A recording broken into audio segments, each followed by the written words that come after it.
5:8 వచనాన్ని దేవుని యొక్క పరిశుద్ధ గ్రంథం నుంచి యెషయా గ్రంథము 35:8. అక్కడ దారిగా ఉన్న రాజమార్గము ఏర్పడును, అది పరిశుద్ధ మార్గం అనబడు.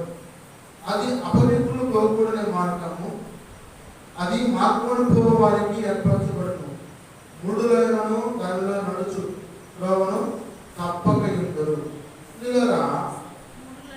మరి మూడు లైన్లను దానిలో నడుచుచు త్రోవను తప్పక యుందురు. ప్రభు మాట్లాడుతూ ఉన్నాడు రాత్రికాల సమయంలో ఆయన పరిశుద్ధ నామాన్ని బట్టి. మరి అరణ్యం అంట ఇంద్రియ అంటే సంతోషిస్తారు. ఈ అరణ్య ప్రాంతంలో సువార్త మార్గంగా వచ్చి ప్రభు మాట్లాడతారు. ఒక త్రోవ వేసుకొని, ఒక దారి వేసుకొని, ఒక రహదారి వేసుకొని ఈ కొద్ది గ్రామానికి ప్రభు వచ్చాడు. వచ్చి పరిశుద్ధ మార్గం గురించి తెలియజేస్తాము. పరిశుద్ధ మార్గం అంటే ఏంటి? అసలు మన పాపాలు ఒప్పుకొని, మన దోషాలు ఒప్పుకొని, మారు మనసు పొంది, పాప క్షమాపణ పొంది, మరి ఆయన చిత్తాన్ని తెలుసుకొని ఎవరైతే మరి దేవుని యొక్క కృపను బట్టి, ప్రేమను బట్టి ఉంటారో వారికి దేవుడు పరిశుద్ధ మార్గాన్ని ఏర్పాటు చేస్తాము. ఈ పరిశుద్ధ మార్గం అనేది ఎక్కడ తీసుకెళ్తుంది? అసలు ఇప్పుడు కొత్తపాలెం నుంచి వెళ్ళి దారిలో వచ్చాము. దారిలో వస్తే ఆ కొత్తపాలెం నుంచి మనకి దారి రలి గ్రామాన్ని చూపించింది. అలాగే రలి గ్రామాన్ని నందిగా వెళ్ళాలి. రోడ్డు కొడుకుతో వెళ్ళిపోతే నందిగా వచ్చేస్తాం. మరి పరిశుద్ధ మార్గం అనేది మనల్ని మిమ్మల్ని ఎక్కడికి తీసుకెళ్తుంది? పరలోక రాజ్యానికి తీసుకెళ్తాం. పరలోక రాజ్యాన్ని తీసుకెళ్ళడం కోసం యేసు ప్రభువు అన్నారు. యోహాను సువార్త 14వ అధ్యాయము 9వ వచనం అంటాడు. దేవుడి యొక్క మార్గాన్ని 6వ వచనం అంటాడు. యోహాను సువార్త 14:6 నేనే మార్గమును సత్యమును జీవమునై ఉన్నానని చెప్పాను. యోహాను సువార్త 14వ అధ్యాయం 6వ వచనంలో ప్రభు మాట్లాడతారు. యేసు ప్రభు వారు తోమాతో మాట్లాడతారు. తోమా అన్నయ్య, మేము పరలోక రాజ్యం రావాలంటే మాకు మార్గం ఏంటి? రైలు ఎక్కి రావాలన్నా, బస్సు ఎక్కి రావాలన్నా, ఆటో ఎక్కి రావాలన్నా, బైక్ వేసుకొని రావాలన్నా, విమానం ఎక్కి రావాలన్నా, ఓడ ఎక్కి రావాలన్నా అని చెప్పంటే తోమాతో అంటున్నాడు, నేనే మార్గమును సత్యమును జీవమునై ఉన్నానని చెప్పాను. అంటే ఆయన ద్వారా తప్ప తండ్రి యొద్దకు ఎవరికి కూడా రాడు. అంటే యేసు ప్రభువుని నిజరక్షకుడుగా ఎవరైతే అంగీకరిస్తారో, పెదవులతో ఉచ్చరిస్తారో వారంట యేసు మార్గం ద్వారా, సత్యం ద్వారా, జీవం ద్వారా పరలోక రాజ్యానికి ప్రవేశిస్తారు. And the way to life అంటే ఆయన జీవ మార్గాన్ని ఏర్పాటు చేశాడు, సత్య మార్గాన్ని ఏర్పాటు చేశాడు. మరి అందరి కోసం పరలోక రాజ్య మార్గాన్ని ఏర్పాటు చేశాడు, పరిశుద్ధమైన మార్గాన్ని కూడా ఏర్పాటు చేశాడు. ఇప్పుడు మరి ప్రభు మాట్లాడుతూ ఉన్నాడు, అరణ్యమును ఎండిన భూమియు సంతోషిస్తాయి. ఎందుకు సంతోషం? అరణ్యానికి ఏం పని? ఎండిన భూమికి ఏం పని? ఆ అడవి ఉల్లసించి కస్తూరి పెట్టుకోలే పూయును అన్నాడు. అడవి ఎందుకు ఉల్లసిస్తుంది? అరణ్యం ఎందుకని సంతోషిస్తుంది? ఎందుకు భూమి ఎందుకు సంతోషిస్తుంది చెప్పండి? జీవ మార్గము రావడం ద్వారా. అంటే ఆయన వాక్యంలో సత్యం ఉంది, జీవం ఉంది. ఆ జీవము ఎండిన ఎముకల్ని, కుళ్ళిన ఎముకల్ని లేపి నిలబెడతాయి. హెస్కేల్ ప్రవక్త మాట్లాడుతున్నాడు వైద్యుని. ఆయన మాట్లాడి నా కుమారుడా ప్రవశించుకున్నప్పుడు, అయ్యా నేను ప్రవశిస్తే నేను మాట్లాడే మాటల్లో నాకు ఏ జీవం ఉన్నాయంటే నా మాటల యందు జీవం ఉంది, నువ్వు ప్రవశించని చెప్పాడు. స్తోత్రం హల్లెలూయా. ఆ మాట ఉన్నప్పుడు నాకు యొక్క సైన్యం ఎక్కడికి వస్తుంది యుద్ధం చేయాలంటే? ఎడారిలో నా సైన్యం ఎక్కడికి వస్తుంది అని చెప్పి అన్నప్పుడు ఆ లోయలోకి వెళ్ళి ఇంకా ఎముకలతో మాట్లాడు, ఆ ఎముకలు నీకు నరనరాలు కంటలు జీవాన్ని పుచ్చుకొని వచ్చి సైన్యంలాగా తయారు చేసి చెప్పినప్పుడు యెహెజ్కేలు నమ్మల. ఇదేంటి యేసు ప్రభు వారు యెహోవా దేవుడు ఇలా మాట్లాడుతూ ఉన్నాడు. ఆ కుళ్ళిపోయిన ఎముకలు ఎండిపోయిన ఎముకలు ఆ లోయలో పడినాయి, కుప్పలుగా పడినాయి. నేను తలుచుకుంటే వాటిని సైన్యంగా మారుతానని చెప్పంటున్నాడు.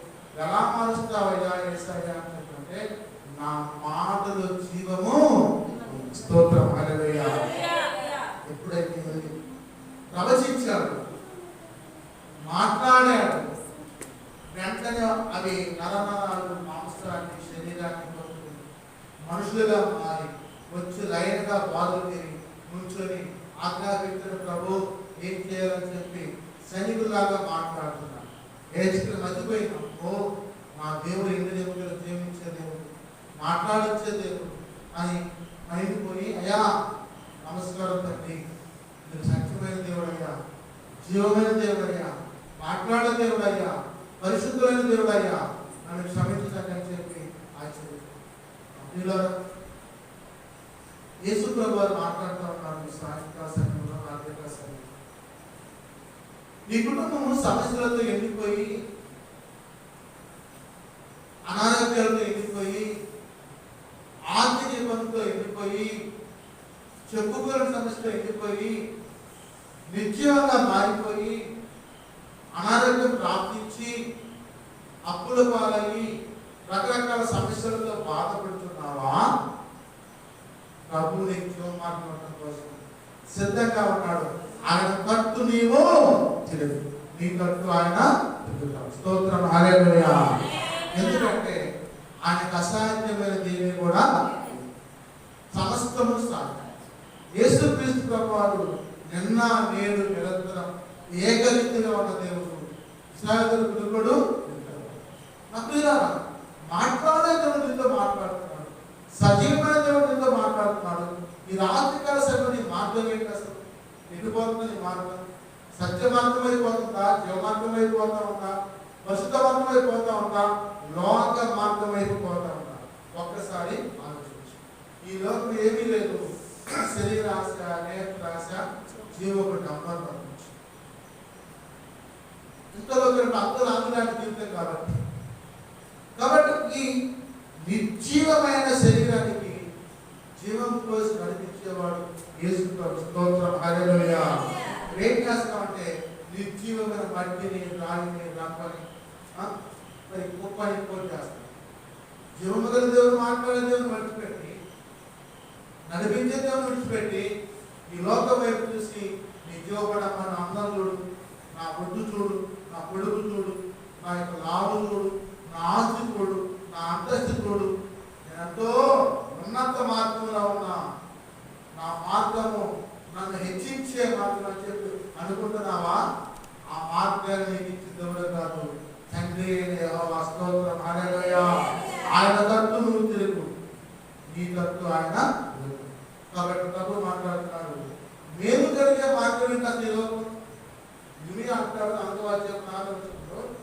మేలు జరిగే మార్గం ఏంటి? అసలు మేలు అంటే ఎవరు చెప్తారు చెప్పండి? మేలు అంటే ఎవరు చెప్తారు చెప్పండి? మేలు అంటే ఒట్టడి చేయవారు దూరదేశంలో వచ్చి యోధా పట్టణంలో పట్టుకుందామని దగ్గరగా అనుచున్నారని యెరూషలేమును గురించి ప్రకటించండి, జనములకు తెలియజేయండి. ఆమె నా మీద తిరుగుబాటు కనుక వారు చేసిన చేతి కాపల వలె దాని చుట్టూ ముట్టడి వేరు. ఇదే యెహోవాకు నీ ప్రవర్తన, నీ క్రియలను వీటిని నీ మీదకి రప్పించదు. నీ చెడుతరమైన దీనికి కారణం ఇది. చెడుగా ఉంది కదా, నీ హృదయము నడుస్తుంది కదా. ఏ మార్గం అనేది? చెడు మార్గం. చెడు మార్గం. ప్రభు మాట్లాడుతూ ఉన్నాడు, నీ మార్గం అనేది ఎలా ఉందో ఒకసారి ఆలోచించావా?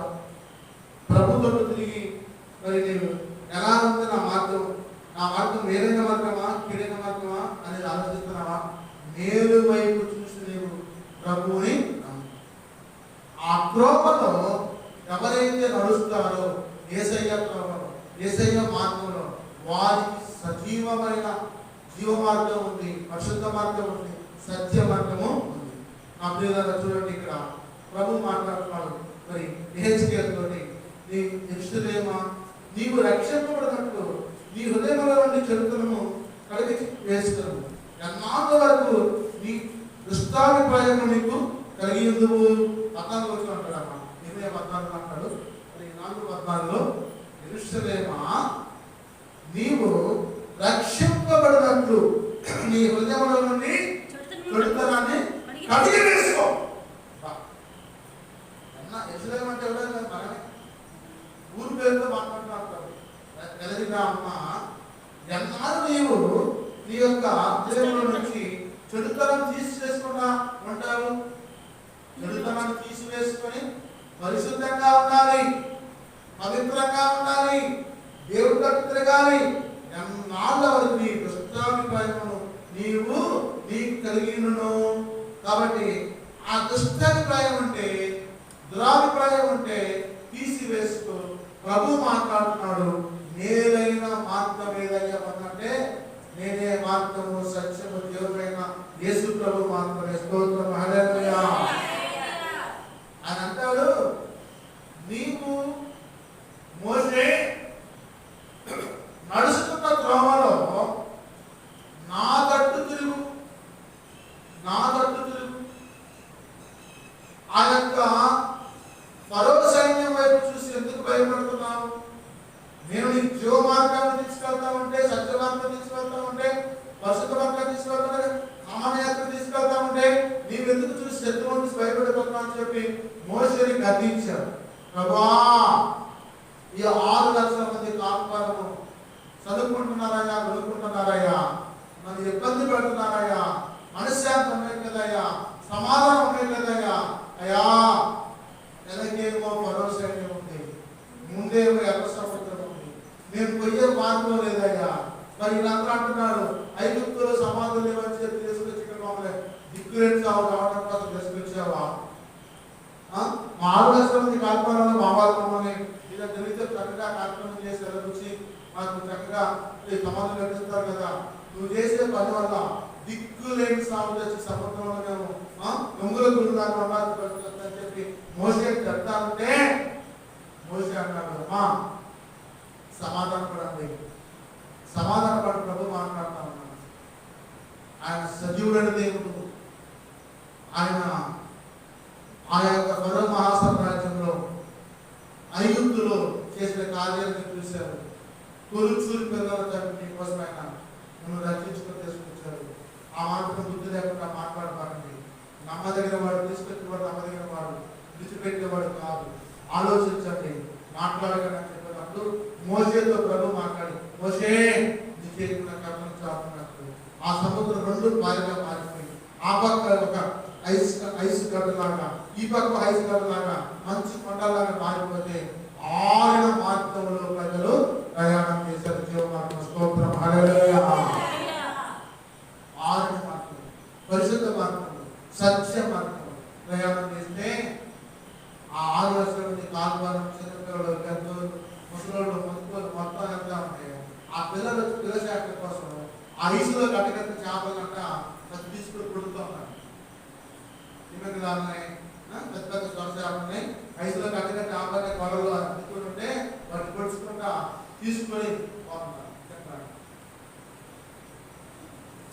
ప్రభు తలుచుకుంటే సమస్తకు సాధ్యమే. సముద్రం ఎలా పైన అయితే అయింది. ఫ్రిడ్జ్లో నీళ్ళు పెడితే ఐస్ గడ్డ కాదునా? అనాడే దేవుడు ఆ ఫ్రిడ్జ్ వచ్చిన జ్ఞానం నీకు ఇచ్చాడు. పిచ్చోడు నీటిని గడ్డగట్టచ్చు, పండుగ ఫ్రిడ్జ్ వచ్చింది అని చెప్పి జ్ఞానం ఇచ్చాడు దేవుడు. అన్నింటినీ గడ్డగట్టి ఇచ్చేసి ఆ పక్కన గడ్డగట్టి 6 నెలలు నడిచిపోయిన తర్వాత ఫరో సైన్యం వచ్చినప్పుడు మొత్తం అలా కలిగిపోయి నీరులాగా అయిపోతే దాంట్లో వారు చనిపోయే పరిస్థితి, చనిపోయారు. మన దేవుడు తలుచుకుంటే సమస్తం సాధ్యమే కదా. మరి 6 లక్షల మంది పాల్గొనడానికి ఆ మార్గాన్ని పడి పోతా ఉంటే, గమన మార్గాన్ని పోతా ఉంటే ఎంత ఆహారం కావాలంటే ఎన్ని గంటలు ఎన్ని పొయ్యి పెట్టాలి? ఎన్ని కట్టెపడం కావాలండి, ఎంత కూర కావాలండి, మరి ఎంత వాళ్ళకి టెంట్లు ఎన్ని టెంట్లు వేయాలండి, ఎడారి ఇసుక అది ఎన్ని టెంట్లు వేయాలండి. వాళ్ళ మీద నైవేస్తంభం నుంచి ఏసీ వందల నుంచి చక్కగా నడిపించుకుంటూ పోతా ఉంటే తెల్ల వాడేసరికి ఆ పాడెం చుట్టూ కొద్ది మేరకు లాంటి మంచి గంటలు పడితే అది ఎదుగుతుందంటే చక్కగా ఆహారంగా మారిపోయి జీవించబడ్డారు. స్తోత్రం హల్లెలూయా. 6 లక్షల మంది కాల్పోవాలి, పొయ్యి లేకుండా, కట్టెలు లేకుండా, బియ్యం లేకుండా, కూరగాయలు లేకుండా, మాంసం లేకుండా ఆయన పరలోకపు మన్నా కురిపించి దేవతల గురించి ఆహారం కురిపించి పోషించిన దేవుడు ఆయన మార్గాన్ని ప్రయాణం చేస్తూ ఉంటే ఆ ఇశ్రాయేలుకి అవునా తెలుసు ఈ యొక్క మార్గంలో తీసుకెళ్తున్నాం. ఏదో కాలం మార్గం ఉంటున్నాం, కాలం మార్గం ఆ కాలం మార్గం మేము వస్తూ ఉంటే మరి మాకు బాగానే ఉంది. పగలు వేగ స్తంభం వస్తూ ఉంది, రాత్రి అగ్ని స్తంభం వస్తుంది, వారం చుట్టూ కాపలా కాస్తా ఉంది, ఏ పాము రాకుండా జల్లి రాకుండా కాపలా కాస్తున్నాం, బాగానే ఉంది. కానీ నోరయ్యా సభ తప్పిందయ్యా, సజీ సారం లేదు మనం అన్నాడు. నా రోజు కంటే సైజ్ ఎక్కుతారు, 2వ భాగం సైజ్ ఎక్కితే అప్పుడు నరక సంవత్సరం నాకు శక్తి. ఆనాడు ఇశ్రాయేలుడు మోషే గారు అంటే మోషే గారు ఏమన్నా మీకు ఎన్ని ఏటపోతలు పోయాలి, ఎన్ని గీతలు పోయాలి, ఎన్ని దొంగలు పోయాలి అని ఏటెచ్చి పెట్టి నేను మాంసం పడుతున్నాను నన్ను అని చెప్పి గర్భించింది. ప్రభా ఈ బుద్ధిహీనమైన మాంసం కావాలంటాయా, మాంసం తెచ్చిపెట్టాయా అని చెప్పంటే మోషే రేపు రొద్దుతే మీ చుట్టూ మాంసం ఉంటుంది చూసుకోండి అని చెప్పండి. మరి ఎందుకులను పెట్టుకొచ్చి పెట్టచ్చు వారిదే రావట యాభై రెక్కలు ఎదుర్కొని పడిపోయి చూద్దాం ఎవరేమండి ఎవరు ఎగుస్తాయి. కానీ ఆ పక్షులు దేవుడు బంధించాడు. కుక్కలు పడ్డ పక్షులు తలాలు పక్షులు తెచ్చుకొని శుభ్రాన్ని కాల్చి ఆ బొచ్చు చేసి మాంసం కూరలతో తిని ఒడ్డుతో తిని తొలల యొక్క ఏం చేస్తారు, మాంసం యొక్క ముక్కలనే బయటకు. అటువంటి ప్రజలకి ఎంత చేసినా ఆశ్లేషించలే చూసిందిలే. అంజేలో సొంత పెట్టిందా పైన నుంచి వస్తుంది, కింద నుంచి వస్తుంది, పక్క నుంచి వస్తున్నాను, పైన నుంచి రాదు, కింద నుంచి రాదు, పక్క నుంచి రాదు, యా నుంచి దేవుడు ఇస్తేనే ఏది కూడా మనం మనుషులుగా తేలికగా మాట్లాడకూడదు. ప్రభు నీకు ఆహారం ఇస్తున్నారని ఇందాక మాట అమ్మ అంటారు, అయ్యా రాత్రి అయించాక ఏసయ్యా మీరు మాకు ఆహారం ఇచ్చారయ్యా స్తోత్రం తండ్రి, వస్త్రాలు ఇచ్చారయ్యా స్తోత్రం తండ్రి, ఆరోగ్యం ఇచ్చారయ్యా స్తోత్రం చెప్పి చెప్పాలి. కానీ ఆ ఇచ్చావని, ఆ చేసావని, ఆ చెందావని, ఆ పెట్టావని, ఏం పెట్టావు, సయ్యి సాధన పెట్టావు, మాంసం పెట్టువా, చికెన్ పెట్టువా, మటన్ పెట్టువా, గడమాసం పెట్టువా, చేపలు పెట్టువా, రొయ్యలు పెట్టువా, ఇంకేమైనా ఉంటున్నాయి, ఇంకేమైనా చెప్పండి అయ్యే నాకు అని అంటామంటారు. కాబట్టి తృప్తి లేదు. ఎంత పెట్టినా కానీ పరగడిపే ఏముందండి. ఇప్పుడు ఒక బ్రదర్ అన్నాడు, అయ్యా వేట మోసం తెచ్చుకుని 2 కేజీలు చక్కగా నువ్వు గోంగూర వేసుకుని కొనుక్కొస్తున్నావు, ఆ రోజు ఖర్చు ఎంత ఏంటంటే 2000 దాకా ఎంత ఉంటుంది, 200 రూపాయలు ఉంటుంది, 1400 రూపాయలు. అందులో మసాలా దోశలు కావచ్చు, గోంగూర కావచ్చు, ఇంకేదైనా కావచ్చు, 2000 దాకా అన్నంత కలుపు 2000 దాకా ఉంటుంది. ఆ రోజు అంత అన్నం గొడవతోటి గవర్నమెంట్ కొంచెం కారం వేసుకుంటుంది, నీరు బదులు తాగితే రోజు వెళ్ళిపోయింది. 2000 ఖర్చు పెట్టా కానీ రోజు వెళ్ళిపోయింది. చూసారా ప్రభు మాట్లాడు. ప్రభుత్వం నీ కోసం కొంత ధనాన్ని హెచ్చించి ఉచితంగా రైస్ ఇస్తుంది. ఆ రైస్ నువ్వు వండుకొని గడ్డి కాసుకొని తిని ఉప్పేసుకుని తాగిన పడుకోవచ్చు, లేదు అన్నంతో కాసుకొని తిని నీళ్ళు పోసుకుని తాగి అదే రాకపోతే పడుకోవచ్చు. ఫ్రీగా వెళ్ళిపోయింది. 2000 అన్నా కానీ పొద్దుకుంది తెల్లాలి. చూడండి ప్రభు మాట్లాడుతూ ఉన్నాడు, నీ మార్గంలో సజీవమైన మార్గం ఉండాలి, సత్య మార్గం ఉండాలి, పరిశుద్ధ మార్గం ఉండాలి, చక్కని మార్గం ఉండాలి, తిన్న మార్గం ఉండాలి, మేలైన మార్గం ఉండాలి, శ్రేష్టమైన మార్గం ఉండాలి, నీతి మార్గం ఉండాలి, రాజ్య మార్గం ఉండాలి, చక్కని మార్గం ఉండాలి, న్యాయ మార్గం ఉండాలి, తిన్న మార్గం ఉండాలి, రక్షణ మార్గం ఉండాలి, క్రీస్తు మార్గం ఉండాలి, సర్వోత్తమ మార్గం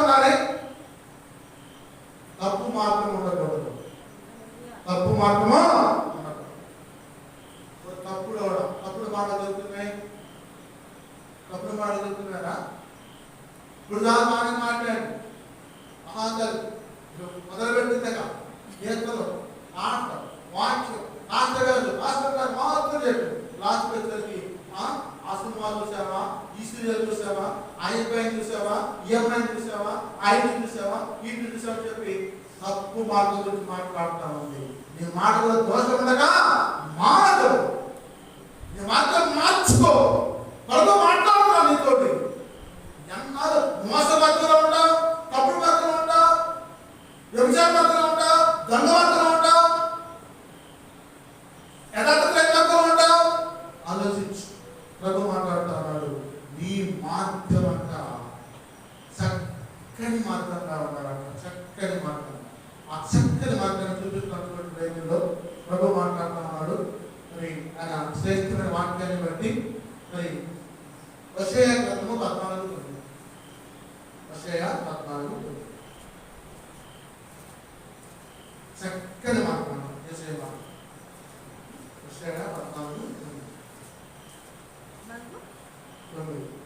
పేజీ నంబర్ 71.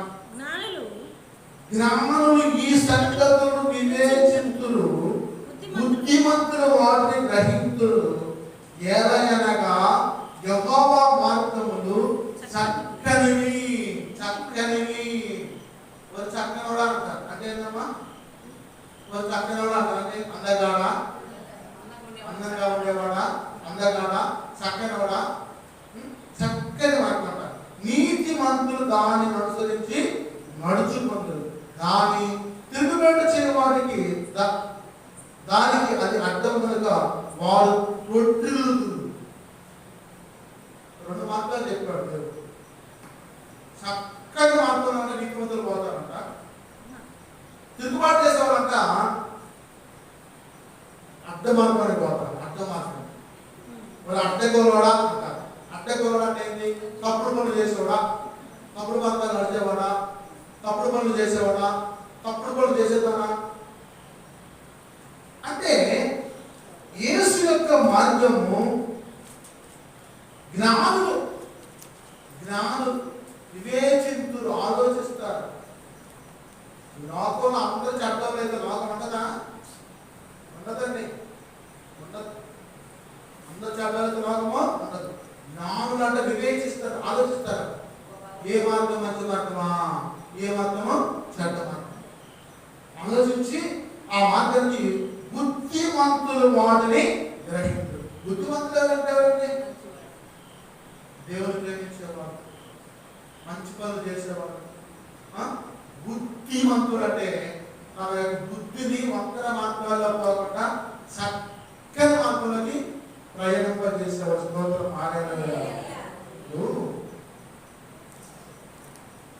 గలతికి మార్గం ఉంది, బస్సు వేయాలి. ఎక్కడి నుంచి బస్సు వేయాలి?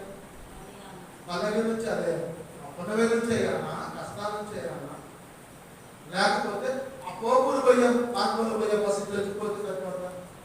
పోపుడు పోయే మార్గంలో బస్సు గల్లిగూడ వచ్చి వెళ్తే సరిపోదు. కాల్లో ఉంది కాబట్టి కలుపుకోకపోతే సరిపోతుంది. ఎందుకంటే రేపు గవర్నమెంట్ ఫ్రీగా ఆడవాళ్ళకి బస్సులో ప్రయాణిస్తున్నారు కాబట్టి చక్కగా ఫ్రీ బస్ ఎక్కిపోయి సరుకులు తీసుకొని పరిగాలు తీసుకొని మన ఫ్రీ బస్ ఎక్కి రావచ్చు.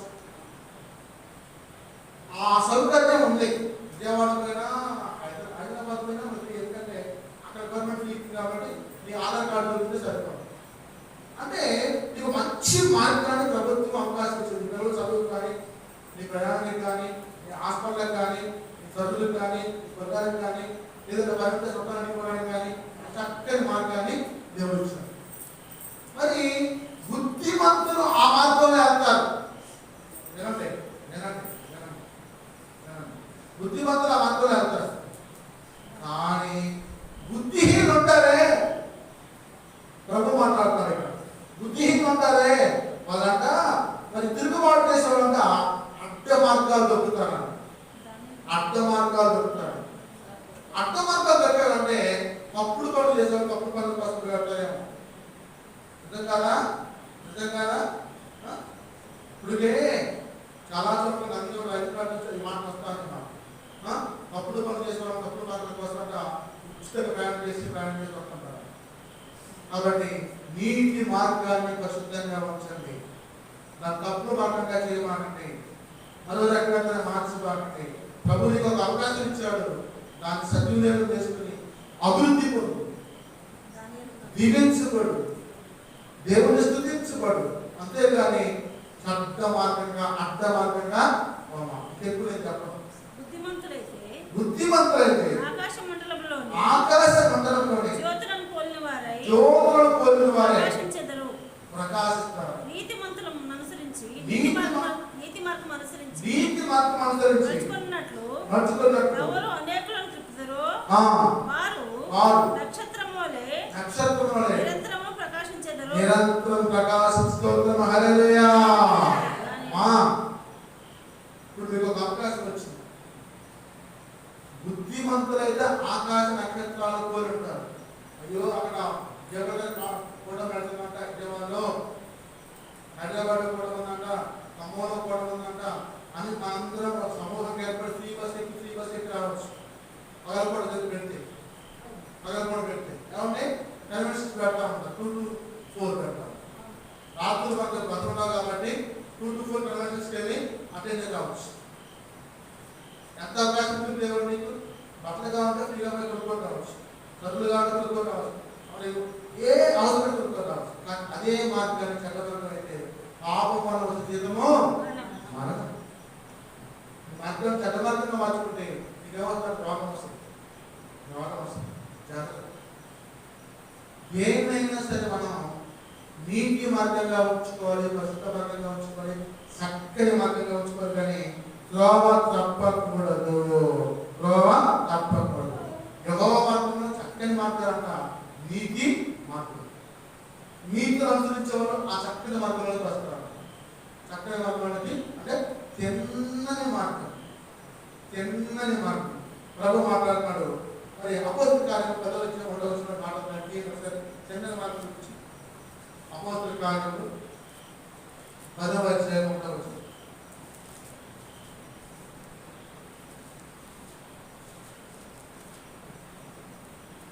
తిన్నని మార్గం. ఇటలీ పట్టణంలో శతాధిపతి అయిన కొర్నేలియు భక్తులు ఉన్నాడు. కైసరులో ఉండెను. అతను తన ఇంటి వారందరితో కూడా దేవుని యందు భక్తి గలవాడై ప్రజలకు బహుధనము చేయొచ్చు, ఎల్లప్పుడూ దేవునికి ప్రార్థన చేయవాడు. పగలు ఇంచుమించు 3 గంటల వేళ మరి దేవుని దూత అతనికి వచ్చి కొర్నేలియుని పిలిచింది. ఇక్కడ ప్రభు మాట్లాడుతూ ఉన్నాడు. మరి ఈ యొక్క భక్తిపరుడు కొర్నేలి ఏ మార్గంలో ప్రయాణం చేస్తున్నాడు? భక్తి మార్గం, చక్కని మార్గం, నీతి మార్గం, తిన్నని మార్గం. అతని కోసం మొన్న నేను ఇలాగే చెప్పాను మీకు, పోయిన ఆదివారం అనమాట. అతని కుటుంబం రక్షించబడ్డది, బంధుమిత్రులు రక్షించబడ్డారు, శతాధిపతి గ్రామం కూడా రక్షించబడింది. స్తోత్రం, హల్లెలూయా. అంటే అతని మార్గము తిన్నని మార్గం. యేసయ్య గారి మార్గం. పేతురు గారు ఇచ్చారు, వాక్యం చెప్పారు, వాళ్ళందరూ బాప్తిసాలు ఇచ్చారు, రక్షణ ఇచ్చారు, మారు మనసు ఇచ్చారు, వాక్యం చెప్పారు, వాళ్ళతో పాటు నుండి సంతోషించారు. యేసుక్రీస్తు అందరికీ ప్రభు అని చెప్పి ఒప్పుకున్నారు. స్తోత్రం, హల్లెలూయా. కాబట్టి ప్రభు మాట్లాడుతున్నాడు, నీ మార్గం ఎప్పుడు కూడా తిన్నని మార్గంగా ఉండాలి. తప్పుడు మార్గంగా ఉండకూడదు, వంకర మార్గంగా ఉండకూడదు, త్రోవ మార్గంగా ఉండకూడదు. ఒక్కసారి ఆలోచించు. కాబట్టి యేసు ప్రభు అంటున్నాడు, నేనే మార్గము, సత్యము, జీవమై ఉంటానంటాడు. నా దగ్గరికి రావాలంటే నేనే మార్గం. రాజు ప్రభు నీతో హెచ్చరిస్తా ఉన్నాడు. సహోదరులారా, ప్రభు నీతో మాట్లాడుతున్నాడు. యేసు మార్గం వైపు తిరిగి యేసు ప్రభువును అనుసరించి నడుచుకుంటే దేవుడిని మనం దీవించి మరో ప్రయత్నం తెలుసుకోవచ్చు. స్తోత్రం, హల్లెలూయా.